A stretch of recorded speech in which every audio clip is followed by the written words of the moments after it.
Did you know that the Pope once tried to ban racing? Or how an Indy driver became the biggest drug dealer in America? More than $100 million worth of marijuana into South Florida. Hi, I'm James Pumphrey from Donut Media. And I'm Nolan Sykes, also from Donut Media. And we're the hosts of the Past Gas podcast, where we dive deep into the automotive world's most insane stories. Like when Ford tried to buy Ferrari, or when Evel Knievel brawled with the Hells Angels. Evel Knievel just jumped off his bike and punched him. From the greatest rivalries to simply how a car came to be, we'll cover it all in Past Gas. So make sure to tune in every Monday for free, wherever you get your podcasts. Past Gas Podcast. It's about cars. It's not about farts. I promise.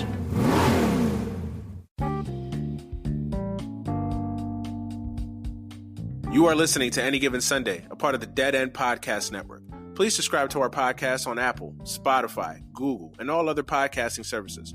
Please make sure you check out Dead End Hip Hop, Dead End Sports, Dead End Gaming, Is the Mic Still On, Chris Platt's Strictly Hip Hop and Hoops Talk, and a host of other shows on our podcast network. Thank you for listening and enjoy the show. You are listening to Any Given Sunday, the Monday edition, again for Monday, April 27th, 2020. I am your host, Manny Brown. What's up, everybody? Hopefully you guys are staying safe, healthy, happy out there. I'm back with another episode of the podcast, and it's my honor and my pleasure to welcome back my brother, my friend, returning guest to the podcast this week, my man Just Blaze, host of Above the Rim podcast, one of the best basketball podcasts out there. I'm grateful to have this guy as a friend and as a consistent collaborator. Just, welcome to the podcast, man. Glad for having you on again. My brother, appreciate the kind words, man. And one of the best podcasts alongside yours as well in the sports team, my brother, because we all up there. Hey, man, to be in the same conversation with you is an honor right there. So I appreciate that, man. How's life, man? Chill, man. I'm taking notes from you, brother. I'm taking notes, man. Hey, man, listen, I'm not blowing smoke up your ass, man. I don't issue those words out, just to issue them out, man. I really mean that. So to have you as a collaborator is always an honor, man. So for real, how are things your way, man? Everything's cool, man. I mean, we're coping with this coronavirus as much as we can. I mean, I call it the Rona, but we coping with it as much as we can. I'm out here in New York and in Brooklyn, so we still got the lockdown going on and only go outside. It's not that you only can go outside. The only thing that's open are essential businesses, food and grocery, as in everywhere. But yeah, man. I mean, it's just a different life. I mean, it's been cool for me though, actually, because I've been chilling. I've been comfortable in the house. I mean, I'm still working from home, but I've had a lot more time, so that's always a great thing, something that you can't get back. So I would say that it's been solid, and I'm just glad that I'm healthy, and prayers out there to everyone. Yeah, no doubt, man. We talked a little bit about it offline. We're blessed. We're still working. We're not in any danger of not working anytime soon. So, we're blessed in that department, you know what I mean? So, and everybody around us is healthy. So yeah, let's just keep it that way, man, for real. I just wanted to start the show off with a little bit of a shout out. Shout out probably is a poor way of putting it, but, just one of the guests that I had on last week, Dalvin Osorio, who joined me on that Jets roundtable last week. His granddad actually just passed away over the past weekend. So, if you're following him on social media, if you're not, you should be. But if you are following him on social media, just go ahead and send your love and your support to him, man. This is why I talk about this all the time on the podcast, man, because it's something that's affecting all of us, man. So, my dude just lost his granddad. So, another victim of the virus. So, send your love and some kind words over to him, on all social media platforms. And, I'm sure he'll really appreciate that. So, just kind of give him some love before we get started. Yeah, blessings out to him and his family, man. Yeah. No, I know it's just a horrible story. I hated hearing that this weekend, man. That happened. So not to start the show on a little bit of a downer, but I felt that was important before we got started. Because that's real life. You know what I mean? At the end of the day, all we talking about is some games and some athletes. So that's some real life shit that we talking about and recovering right there. So I figured I'd give it some time and a moment to to kind of reflect on that. But yeah, man, just hopefully you guys are staying safe and are blessed, and just be thankful and appreciative that if it hasn't affected you closely, man, that it you're very lucky. So absolutely. So, but let's transition over out of the sad stuff, because we need a little distraction from what's going on in the world, man. But just I didn't get a chance to get your thoughts. Obviously, I didn't have you on the show last week, but what were your thoughts before we kind of get into this week's episodes 3 and 4? What were your thoughts initially on episodes 1 and 2? I thought they did a phenomenal job. That goes without saying. The ESPN documentaries are always top of the line for me. Top of the line. All their 30 for 30s are top of the line, so they always do a great job. But I really like episode 1 and 2. That's to be expected. I feel like everybody likes 1 and 2. I loved how they at least started out with the Pippen aspect. That was basically their main topic of concern for 1 and 2. And I do love that because it does actually take you back to the nostalgia. And a lot of people forgot about that shitty Raw deal that Pippen got back in the days. A lot of people forgot about that. So I'm glad that they actually showcased that, and they also showcased how vital Pippen was to the team as well, and how much of an integral piece he was. So I was really happy with 1 and 2, man, and everybody was hyped. So I had my gear on. I know everybody else did. I saw your IG, you did. So everybody had their shit on. It was a nice event for the culture. 1 and 2. Absolutely. Yeah. No, I can't stop singing the praises of 1 and 2, man. It exceeded everybody's expectation, I think. Obviously we saw the trailer last summer, and, we started to get hype about it or whatever, but, to actually sit down and actually watch the documentaries and they live up to the hype and then some. Yeah, it's a great, and plus it also helps that, we've been basically quarantined for 6 weeks with nothing to watch, essentially, outside of TV series and stuff. So having some sports content out there, and of course it's about Michael Jordan. It's always a bonus, right? So yeah, no, I can't sing the praises enough. Yeah, absolutely. It saved us for real. So yeah, us, bro. Yeah, man. Yeah, I'm starting to feel it now, man. I because I was cool like the first 3 weeks. I was like, it sucks, but man, like we're now on like what, week 7, week 8, almost for some of us. Wow, yeah, it's getting rough out here, man. It's getting rough out here, man. Shit, I'll watch. Free the barbers, by the way. Hey man, I lost the battle with hair years ago, so unfortunately for me, I don't have to deal with that. But I feel for y'all, man. I feel for y'all. But it's rough. Yeah, no, I feel you. I feel you. Shout out to all the barbers out there, for real. So what were your thoughts on episodes 3 and 4 last night? What were kind of your main points? I kind of want to get your thoughts on, kind of the main points you got out of the 2 episodes last night before I give you mine, and we'll kind of just tackle them from there. Yeah, I liked it. I liked 3 and 4. I liked 3 and 4 last night. I would say, just if we have to, for argument's sake, I just to compare the 2. I would say episodes 1 and 2 is definitely better than episodes 3 and 4.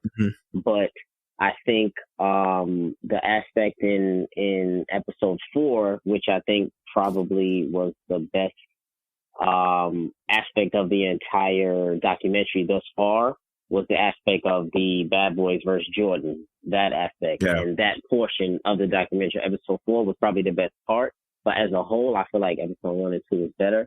But I liked it last night, man. It was dope. It was definitely heavily focused on Dennis Rodman, as we all noticed, especially early on. A lot of people got to see the tales of Dennis Rodman. A lot of people that weren't watching basketball at that time. And it was great that they actually shed light though on Dennis Rodman and how important he was to the team also as well. And I always say, I was telling people that every championship team, I think Chuck always says that too. Every championship team needs a crazy guy. You can't win a championship without a crazy guy. Yeah. So Rodman filled that void tremendously, and I think it was dope last night, man. So what do you think about it? Yeah, same as you, man. I have really nothing to add. I mean, I would agree with you. I thought episodes 1 and 2 were probably a little stronger. The way I look at this, I mean, this is a movie. So I think that exactly. It's 10 parts. So, they're not going to give us bangers literally every week. Ideally, we'd like to, but I think they're trying to set up a narrative and a story. So I think that they're going to have some episodes where it's more setup. It's more of kind of moving the story along as opposed to kind of, where, it's like if you would compare it to hip hop, like it's not a skippable song, but it's a song that's like, it's there. Like I could live with it, live without it. It's good. I listen to it. You know what I mean? But it's not a banger. You know what I mean? So last night's episode, you can cruise to it. Right. That's a good analogy for it. So I enjoyed last night's episodes. I thought those were more kind of, the second act kind of thing. If you're looking at this from as a motion picture, kind of 3 acts. And this is kind of still first act, then we're kind of getting into the middle portion, second act, third act, obviously is where we wrap up. But I still enjoyed them thoroughly though.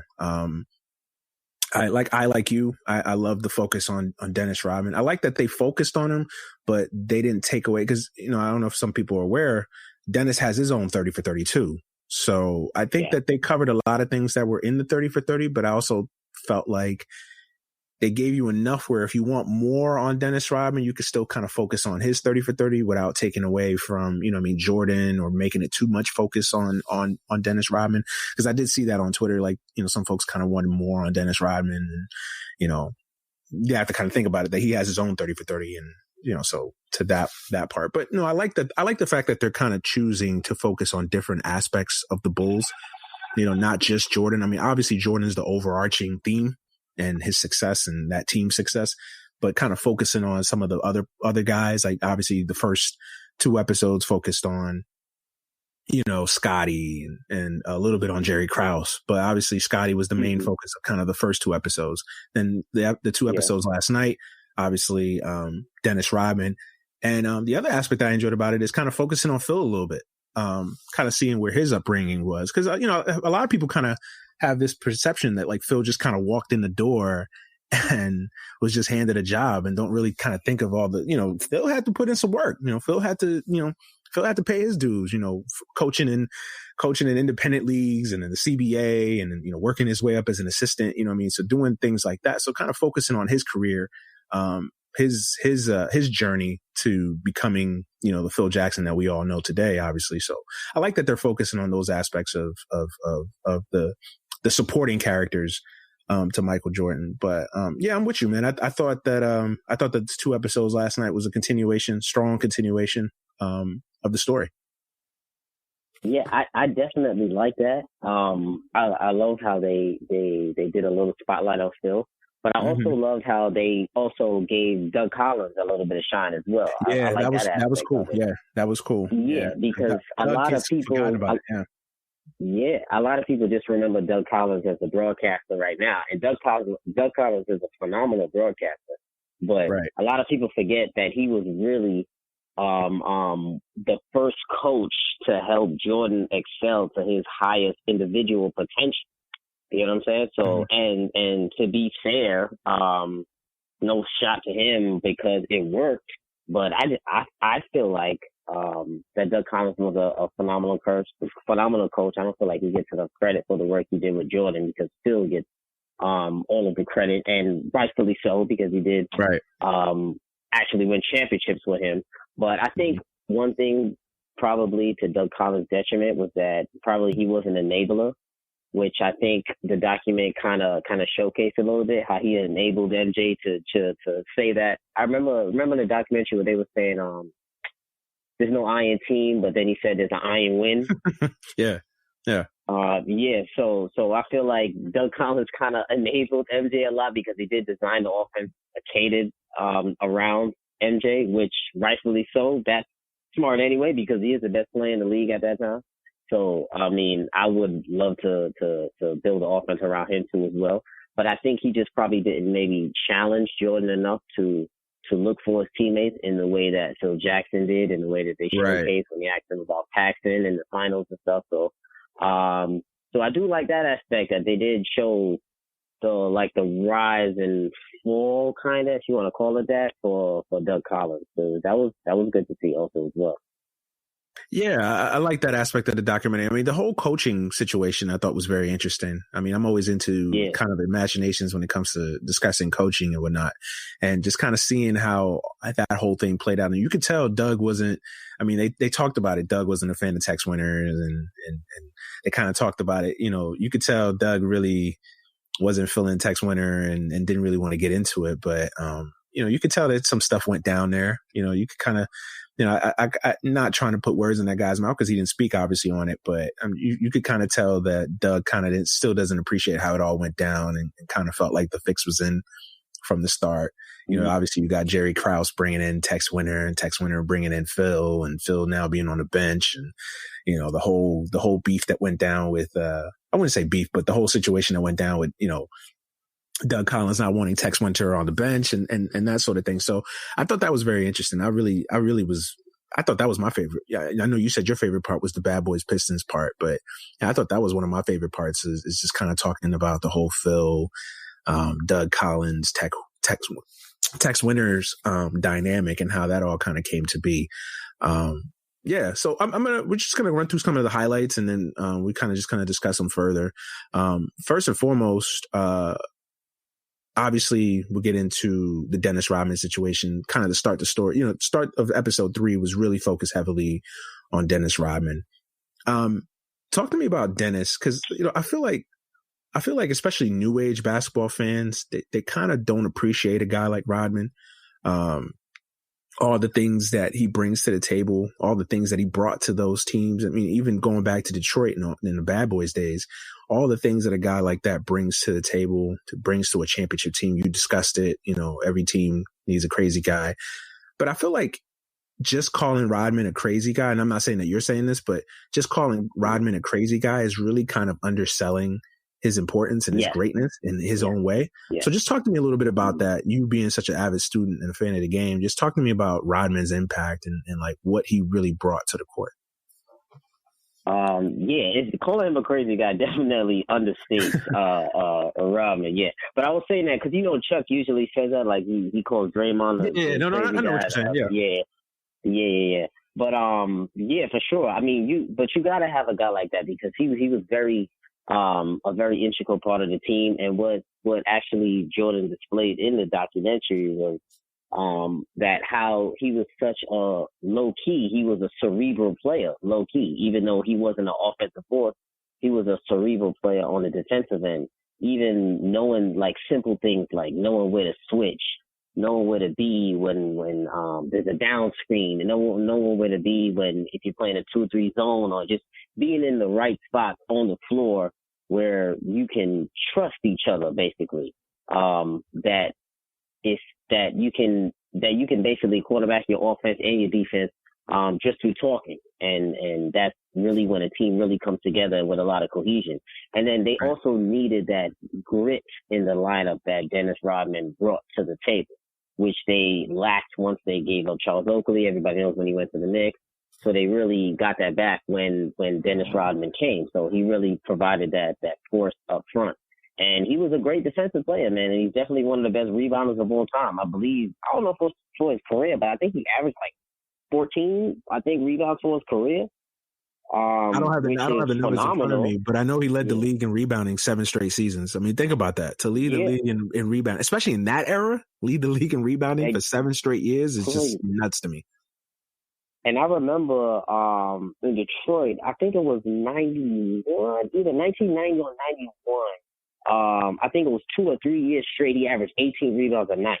18 rebounds a night for a guy that's 6'7". It's crazy. 6'7", you getting 18 rebounds a night, and you're getting like 5 or 6 offensive rebounds. And it's not like he's always playing. He plays a lot bigger than his height. Like I would compare him to like a PJ Tucker right now. I think is a guy that plays pretty the modern day kind of Dennis Rodman. I would say, in my opinion, maybe some people might say Draymond. I would go more PJ Tucker. Because I think he does play above his height, even though Dennis Rodman was a phenomenal rebounder. But those numbers are crazy, man. Yeah, I'm with you.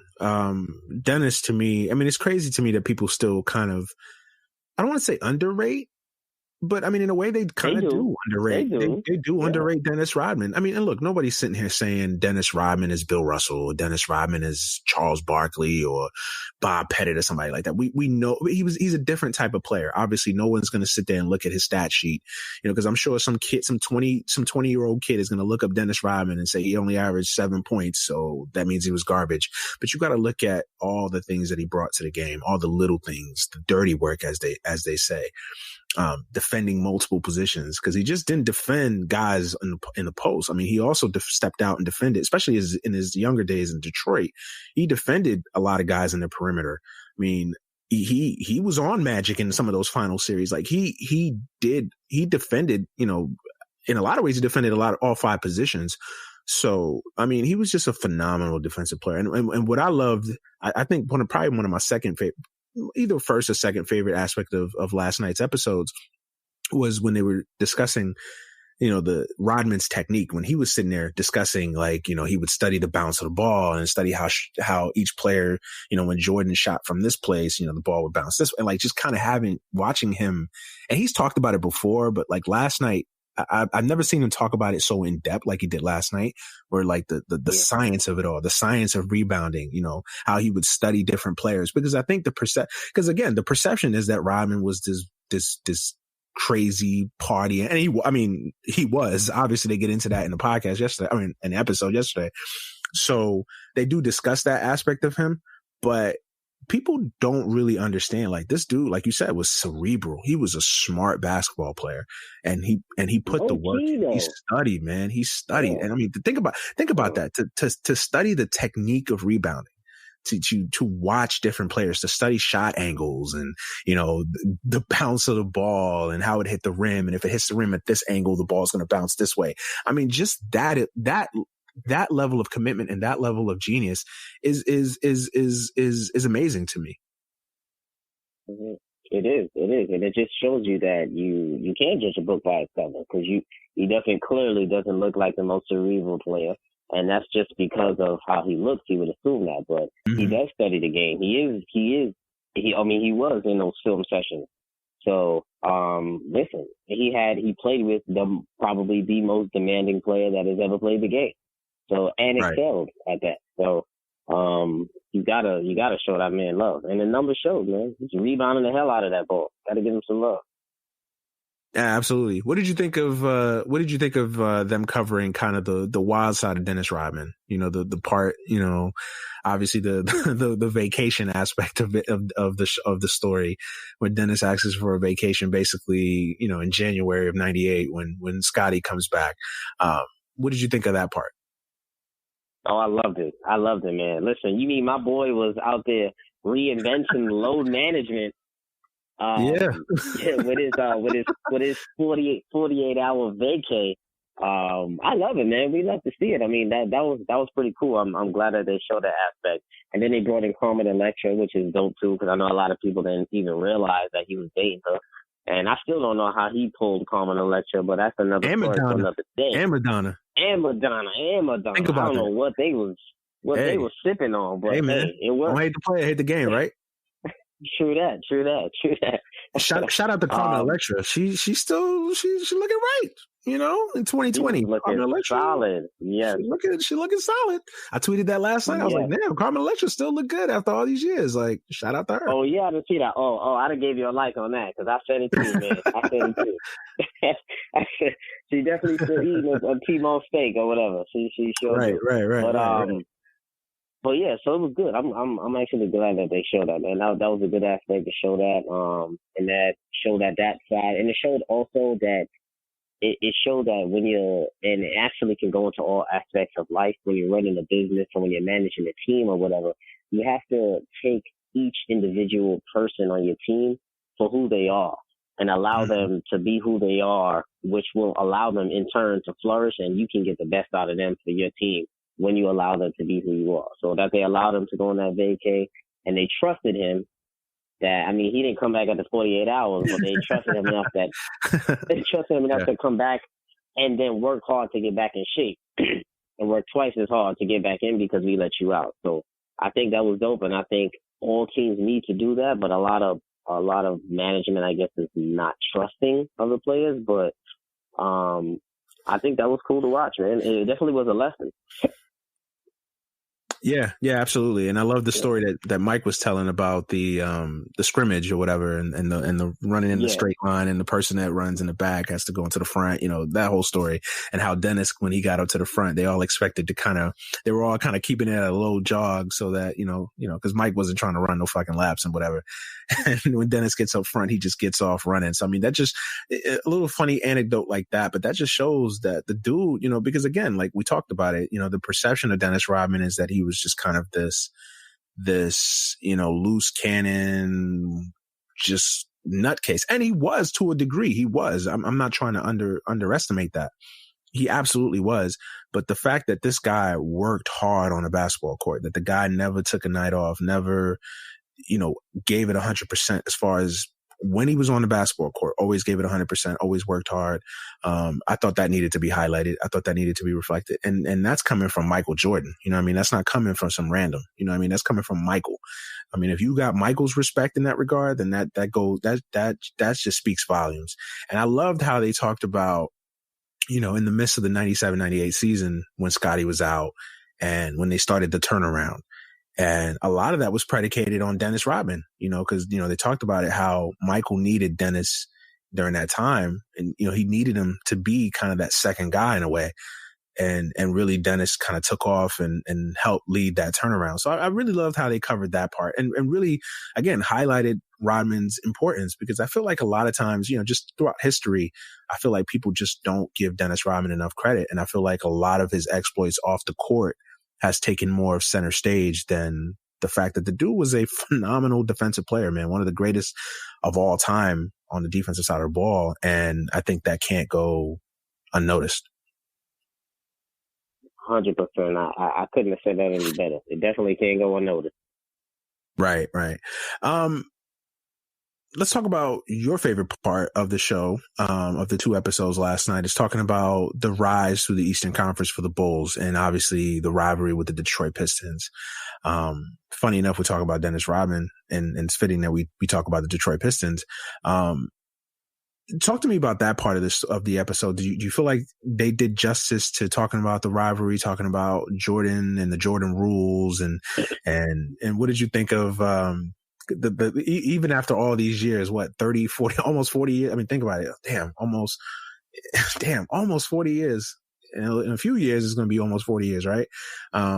Later, the animosity still between some of those guys, especially Isaiah and Jordan. Just talk to me about that whole chapter of the episode. Yeah, I mean, I definitely enjoyed watching that portion of the episode, but I'm not gonna front. I feel like it wasn't enough of it. Like I feel like they could have elaborated a lot more on it. They breezed through a lot of it. Yeah, they breezed through a lot because it was a very, very important part of Michael Jordan's career. Like that was a very integral piece and aspect of his career, because everyone has that one team that they have to get through, that they have to go through in order to propel your way to the top. And it was a lot going on, especially with the 92 Olympics with MJ and well, they didn't get there yet. That's probably going to be in a later episode, but but it was a lot brewing and a lot building up to that point. Like it was a lot. Like a lot of people don't remember. I think Michael, he said it. I don't know if it was in a press conference or it was an interview before, but he said something about he didn't really respect the Pistons, the Bad Boy Pistons, as champions. And he didn't, and I forgot his exact words, but it was something about him not respecting. I've seen that. Yeah, I've seen it. Yeah. Yeah. I think they showed it on the Bad Boys documentary. Oh yeah, they definitely did. So, and they didn't show that aspect leading up to it. I feel like it was very Chicago Bull MJ positivity, like on a heavy level. You get what I'm saying? Yeah. And that's fine because it is a MJ documentary, but I feel like they didn't show both aspects, and they definitely could have spent more time on it because, I mean, that's an exciting part to watch. So, and they have 10 hours, so it's not like they're on a shortage of time. But I liked it. So what they showed and what they displayed, I really liked it. It showed the Jordan rules. I feel like they kind of went a little PG on that because it definitely was a little harder than that too. But yeah, I loved it, man. It was a great rivalry. It's one of the great rivalries in all of sports. It's hard. It's hard though. You know what I mean? Because I know you feel like that they breeze through that, and I agree with you. I think they breeze through it a little too quickly in my opinion. Yeah. But it is like hard 20 because minutes, right? Like 15, like 15 to 20. I feel like. Well, it's hard because you also got to think about it. The Pistons 30 for 30. Is I don't want to say fairly new, but it did come out a few years ago. So a lot of that, a lot of what I think you and I would have wanted to see is in that documentary too. So it's hard because, I can imagine as a filmmaker, like how much do you add? How much do you, I'm sure they filmed a lot of stuff, obviously with these guys. I mean, they had access to these guys. So I'm sure all these questions were asked. I'm sure that they tackled a lot of these things. But it's hard to like, what do you put in a documentary? Obviously that there is a 30 for 30 with the Pistons already on, already in rotation. So, not trying to double up on that aspect. And, of course, it's going to be a little bit more tilted to the Chicago Bulls aspect of it, of the story, because obviously this is Jordan and the Bulls documentary. So I'm sure, and if you go back and watch the Pistons documentary, that was more slanted towards the Pistons point of view. So it's always hard when you've got multiple parties and trying to tell a story or a perspective from tell a story from a different perspective, obviously. But I'm with you. I think they could have covered it a little bit more in depth because that really was a really integral, pivotal part of Jordan's career. Yeah. It's just a struggle with the Pistons. And I wish that they would have focused more on that. I wish they would have focused more on Jordan discussing that, discussing what he went through, what was going through his mind when he was getting beat up, when he was losing constantly. I do feel like they kind of skipped through those parts. I would have wanted to see Jordan's words as like, yo, what did it feel like in '88? When you got beaten up in the last 3 games of that series, what did it? I mean, and I'm not trying to sell them short because they did talk about it, but I wanted them to kind of go further and in depth from Jordan's perspective. So I feel you on that. Yeah, and they had a lot of people to go through, so I feel like they could have expanded each person maybe like a minute more, stuff like that. But I would say this. Well, let me ask you for the aspect: do you rather do you rather see the new candid interviews that they do in the background when they're talking about it now, or do you rather see when they show the classic historical footage interviews for at that time? I'd rather see both. Like I like a combination of both. Obviously, things in the moment always. I mean, obviously, if you dig up some of the interviews and some of the sound bites of in the moment is obviously going to be a lot spicier than now. Obviously, I mean, these are 50, 60-year-old men in some cases, so they've been 30 something years removed from the heat of the battle, right? But so I think a combination of both. I think a combination of both is always a little bit more apt, but I mean, I kind of go either way with it. I do like to see a lot of, and who knows? And the other thing about this too, I'm sure this is going to be released in DVD and there's going to be extras. So I'm sure that they're going to have extras about this stuff and a little bit more in depth on other things. I mean, I would imagine, right? I would imagine that they're going to have some scenes that probably didn't, and some stuff that didn't make the documentary that they're going to probably put out there on a DVD or whatever. But yeah, I'm with you, man. I would have loved to have seen more on the Detroit Pistons side of things. I do feel like they kind of skipped through that. On that topic, anything about I mean, I'm sure besides this part, anything else about the 2 episodes last night that you didn't care for? Or things that you thought that they could have done better? I know we talked about it a little bit, but just kind of going further on those. Stuff that I didn't care for, I would say, I don't think I could say there was anything I didn't care for because it's basketball to me, so it's nothing that I like really didn't care for. But I don't know. I thought it was interesting, that little bit they put on Scott Burrell. I thought that was kind of interesting. I was going to get to that. I was going to get to that because of all the things that I saw blew up last night, I thought I was actually surprised that blew up. I mean, in hindsight, I'm kind of not, just knowing how 2020 is and Twitter is. I'm not surprised. But yeah, the Scott Burrell thing, for those that missed it, talk about that for a second. Yeah, that was cool, man. I mean, he was basically, it was them to kind of snitch on him low key, but really to me, it wasn't a hard snitch. Like, it was nothing that deep. But he basically was saying that he was telling the family that he was an alcoholic and the women that he was dealing with, that he's out every night. But I don't think it was that big of a deal, to be honest. It was funny to me. I thought it was hilarious. I thought it was funny. I thought it was funny. I don't think he was snitching. I mean, yeah, if you wanna go by the technical terms of snitching, did he give out information that he shouldn't have, or that didn't want other people privy to? Probably. I think it was more joking around. I think it was more, you know what I'm saying, joking than anything else. I don't think he said anything crazy. Like, I don't think he said, "Yo, Scott out here fucking Tisha.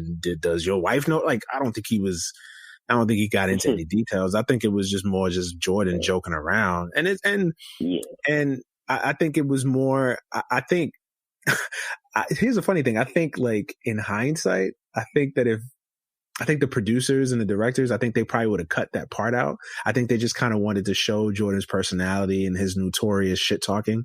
So I think they included it for that purpose. But I think, let's just say if it was a person of our complexion, I think they probably would have let's not include this one in the, let's not include this one in the film. Let's leave that out on the cutting room floor.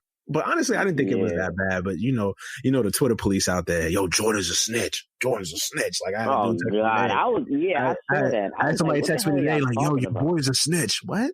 Like, okay. Like, I don't think he gave out any information, anything pertinent, but okay, what else? Like, yeah. So the whole Scott Burrell thing was interesting how it blew up. But anything else that you really didn't care for, that we weren't a fan of, or wish that they would have? I know you talked about the Pistons not getting enough love, that not getting enough coverage. Anything else that you wish that you would have saw these 2 episodes? I can't think of one right now. I mean, I just feel like they could have put more time on the individual players. Like, I feel like more Pippen content. I feel like their best content thus far has been on Pippen. So, because I think Pippen is still, like, Scotty's still underappreciated. A lot of people not giving him his due. Right. He was basically a top 5 player in the league at that time too, at the height of Pip, early 90s, early to mid 90s. So, I think they kind of should elaborate on Pippen more, but it could be more to come. You get what I'm saying? So I can't say that they didn't really do that. So, but I actually think they did a good job. I mean, I feel like the Phil Jackson portion was a little, I would say the least entertaining of the night, I guess. Phil Jackson is in Montana, but I understand why it was necessary, because a lot of people, he's a Zen master. A lot of people need to realize that. So yeah, I would say that. But yeah, what about you? I think for me, you didn't like? Nothing that I didn't like. I wanted a little bit more Jordan, and it's hard though, because it's like I feel like this documentary is pulling off a tough act, because they're trying to show a team and a dynasty while also talking about Michael Jordan. So, and they're switching from timeline to timeline. So, like, it's always hard when you're doing that, because, and they only got 1 hour an episode. So it's not like these episodes are 2 hours each, where they kind of got a chance to play a little bit more and go in depth. I mean, these are 1 hour each. So I feel like it's hard when you're doing that to try to focus your attention. Cause like, what do you focus on? You try to give Scotty some love in one episode. You try to give Dennis some love in one episode. You try to give, you try to give Phil some love in one episode. But the overarching theme is still Jordan. And, how much of Jordan do you include? How much? So I feel like for the folks that want to know more about Jordan, I feel like they're going to be a little bit disappointed, especially in last night's episodes, just because like last night didn't really focus on Mike too much. I mean, he was still the star of the show. Obviously, he was still the major figure, but he kind of hit to the background in these 2 episodes. And I think depending on your perspective and what you're looking for in this documentary, I think you'll be a little bit disappointed that it wasn't more Jordan centric last night. And I was a little disappointed in that. Like, I wanted to see, in his words, talk about the Pistons situation more. I wanted to see him talk about the first championship more, kind of focus on that a little bit further. I felt like that was a little light on time, especially, you know, just beating the Lakers, how big of a deal that was, beating Magic. I mean, again, they focused on it, but they didn't give it the attention that I think it would have warranted. And I think that if it was just solely a Jordan documentary, not necessarily covering 98, I think that these moments that we're complaining about, I feel like they would get more time. But since they're trying to balance two timelines, you know, also give love to Scotty, Dennis, you know, Phil. I'm sure one of the episodes they'll probably, you know, give some time to like Steve Kerr or somebody. Probably not a lot of time, but, you know, just kind of touch some aspects of that too. I'm sure they're going to get a Jerry Krause episode. I'm sure of it. Oh yeah. You know what I mean? So it's a hard balancing act. So I'm trying to be fair. And plus, you're right. We still got we still got 6 episodes to go. So there's still a lot of content in the bank still. So, but I would say that's the most disappointing part for me. What do you think? Yeah, I agree. I like that. I definitely would have liked a little bit more Jordan. Well, a lot more Jordan.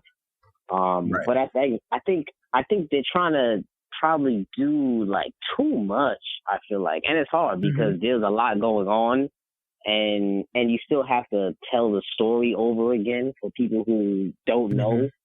So I think that's the aspect that they're not that they're struggling with, but aspect in putting new content in, because you remember how they portrayed it to us that it was so much unreleased footage, 10 hours of unreleased footage you guys have never seen. So basketball heads, I'm like, oh, y'all got some shit I never seen.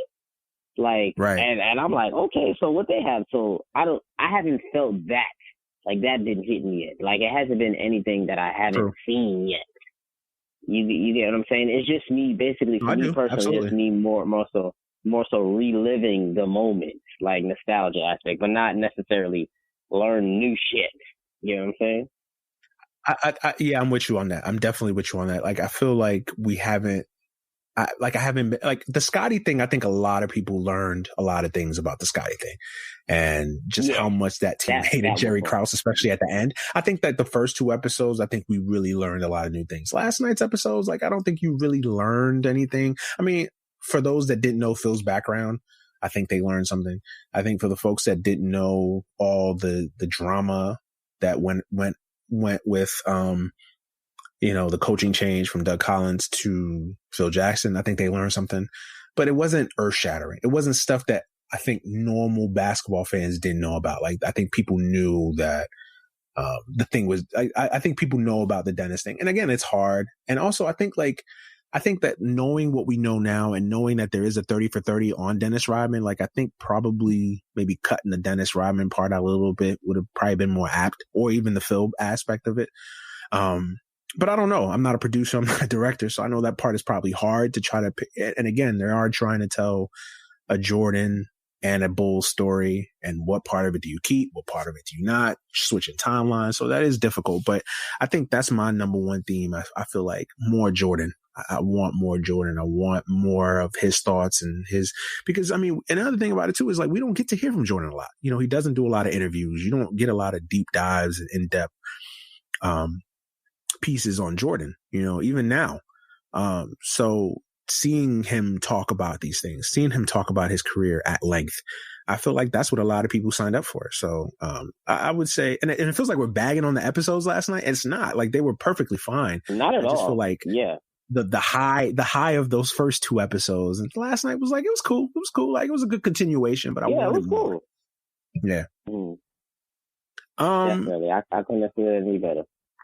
Yeah, I feel you. Just kind of wrap up shortly here.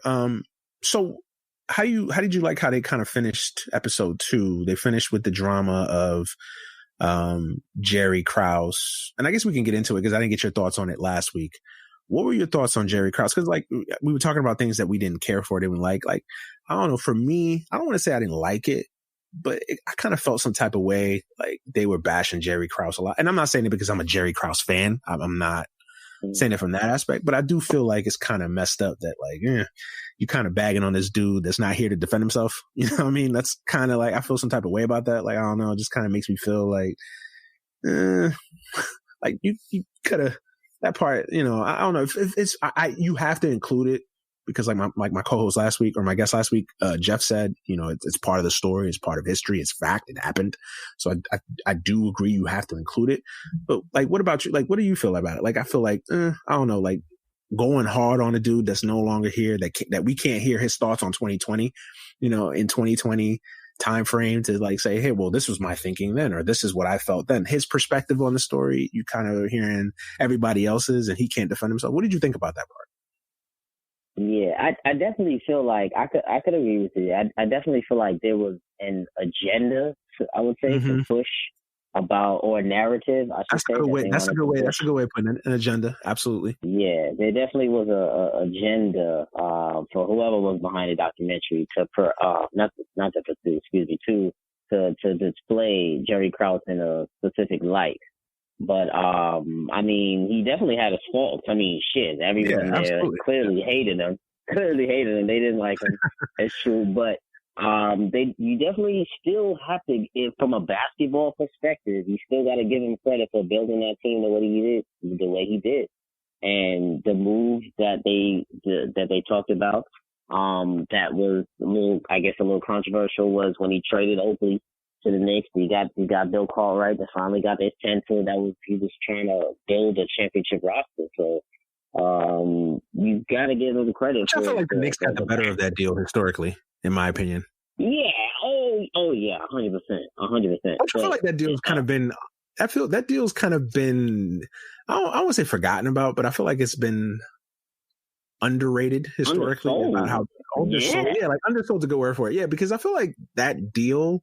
Like, I feel like they could have won those championships with Oakley. Like, I don't feel like they needed Bill Cartwright, or like not Bill Cartwright specifically. Like, I think they could have gotten another center. And again, I'm saying this in 2020 hindsight, not in 1987 or 88, whenever the fucking trade went down. But like, I don't know.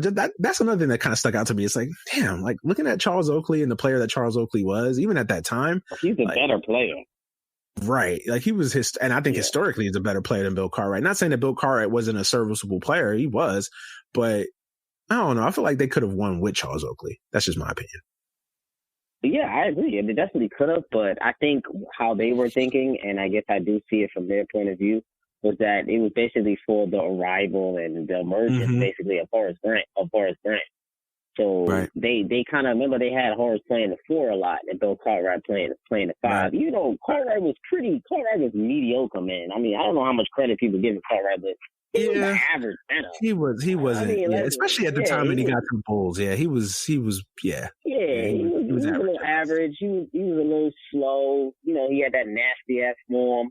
You know, all of that with Bill Cartwright. But I think it was just for the emergence of Horace Grant, so I think that was why they did it. But Oakley was definitely the better player, and so I mean, it was just a deal that definitely a lot of people don't talk about. But the Knicks definitely won that deal. Yeah, absolutely. I think they stole that deal, in my opinion. Now, it historically it looks better for the Bulls because they ended up winning championships. But I've always kind of felt like if you look at that deal for deal, like I don't know, I think the Knicks got the better of that deal. That's just me. But yeah. But the Jerry Krause thing is interesting, man, because again, you do want to focus on the facts and the things that happen, but also like, I don't know, there is, and I've seen an interview with the director, and he said that they definitely would have wanted to have Jerry Krause on there and talk about his perspective now, but I think they started filming 4 months after he died. So it's hard. The dude is dead. So, and you know, what are you going to do? Not make the film? So, but I don't know. I did feel some type of way about it. Like, damn, they really going hard on Jerry Krause for, you know, and the dude's not here to defend himself. So that stuck out to me a little bit, but, all right. Anything that you want to see covered in the next, I mean, we got episodes 5 and 6 coming up. Anything that you definitely want to see them focus on? Well, maybe not so much focus in on, but I definitely would like them to give a little portion on it. Well, maybe it might be too early for that because it's 5 and 6, and I know they're going to sequential order. But I just want to make sure they cover that the '93 finals for sure, and how important that '93 finals was against Charles Barkley, the battle between Barkley and MJ. I hope they spend a good amount of time on that, and also the '96 finals. I also think that was an underrated finals too, with with GP and the Sonics and Sean Kemp and those boys. And I hope they spend a little time on that, because they were a great team, that Sonics team. They took out the Rockets, the defending champs, the year before when Jordan was out, came back. They had a great record that year, and the Bulls came back and they just kind of low key dismantled them in that series. Yeah. They were up 3-0, really. And they were up 3-0. They took their foot off the gas a lot, in 2 games in that series. Yeah. Yeah. But it was like it was peak GP. And you know what's crazy? I was looking up at the stats for that series the other day. I don't know if it was MJ or GP, but one of them, they played 46 minutes a game in that series. Wow. They averaged 46 minutes. I was like, damn, 46 minutes a game. Let me set up for 2 minutes a game. In the era of low management right now. Go look it up too. It was on Basketball Reference. I was like, damn, 46 minutes? That's crazy. Why you won that? Why you won that? You know what stuck out to me? How much of a dismantling that Pistons Bulls series was in the 91 Eastern Conference. Like, I knew they got swept, and I knew that it was basically a Bulls coronation. But I mean, that series was just, they ran through the Pistons. I don't know what, I was still young, so I didn't, I watched it. I remember watching parts of that series, but you're young, you don't really study it like you do now, obviously. Mm-hmm. But damn, that was a blowout. I didn't remember it being that one-sided of a series. I mean, the Bulls they just went through Detroit like it was nothing. That stuck out to me too. They tore them up. They definitely did. And that's why they were so salty when they lost. Yeah. They got spanked. They got spanked, boy. Because I knew there was some blowouts in that series, but I always kind of remember it being not closer, but I always felt like there was a little bit more of a competitive game in that series than I thought it was. But I mean, there was really no real competitive game in that series. I mean, the Bulls they just dismantled that team, man.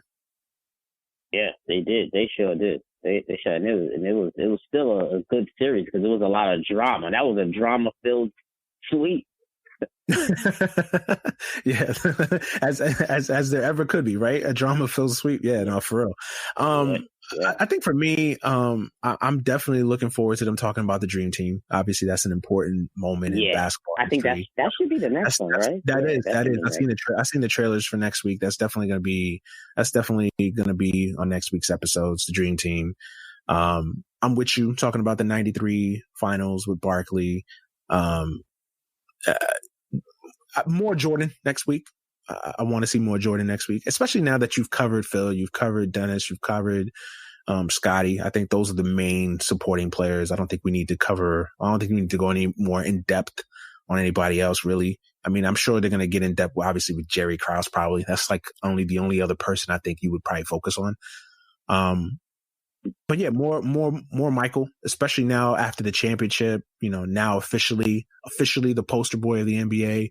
Kind of covering that part of it, everything leading up to the Olympics, the finals against Portland, and all the way. I think you'll see next week everything up until the retirement, maybe the first retirement. Seeing that, and going forward, I want to see what his thoughts were now on the retirement. Thoughts on and his dad passing away. Definitely stuff on the gambling, and all things that just listening to that interview that Jason Heyer, I think is his name, the director of the documentary, gave on Mad Dog Sports Radio. They're definitely going to get into the gambling. They're definitely going to get into the conspiracies out there.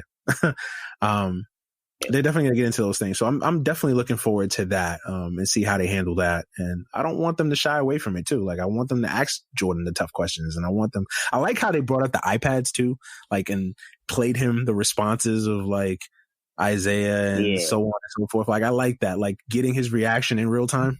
I like that part of it. I forgot to mention that. Yeah, that was definitely good. I definitely like that too. I agree. And that was a nice touch. And you could just tell they just can't stand each other. You could just tell they just don't care for each other at all. You know what I mean? Yeah. They're not exchanging Christmas cards. Let's just put it that way. Not at all. But they probably might be all right by now. They old now, but still, from everything you read, they're cordial. They're not best friends. They're cordial. They don't have a relationship like Jordan and Magic have, or Jordan and Larry have, or something like that. He's not close to those guys, to them, and that's understandable. Exactly. and they even said it like, yo, they made it personal. So you know, I there's still some ill feelings there, but yeah. Oh, yeah, definitely. All right, man. I think all right. Before you go, definitely got to give it a grade. If you were to give last night's episodes a grade from 1 to 10, 10 being the best, obviously 1 being the worst, what would you give last night's 2 episodes 3 and 4? I give it an 8.5. Okay. 8.59. Yeah, 8.59. 8.75. I'll give. 8.75. Okay, I would give it a 7. How about you? 7. I give it a solid 7. Okay. I gave last week a 10. I wasn't being generous, though. I ain't gonna lie. Yeah, you did a little job. And again, I'm not trying to bag on the episodes last night. They were good. They were solid. I just feel like following the epicness of the first 2 episodes last night just kind of felt, it was cool. Yeah, it was cool. Yeah, it was cool. I agree, though. I was being generous. I agree with you, man. It's all good, man. Yeah. All right, man. Thanks for being on the show, man. As always, man. It's always a pleasure to have you on. I wish it was actually discussing some basketball, like actual, 2020 basketball, but it is what it is. But hey, man, use this time to sell the podcast, sell everything that you got going on, plug yourself, plug your socials, all that good stuff. Yeah, man, I appreciate you. Well, first, I'm going to say appreciate you for the invite, my brother, of course. Back when I get back in my normal groove in the studio and all of that, definitely, you got to come on Above the Rim, of course. Always. And yeah, and family, if you want to hit me up, shout me out, whatever, Above the Rim. At the new episodes every Wednesday on Twitter. It's at JustBlaze_513, JUSBLAZE_513. IG is the same.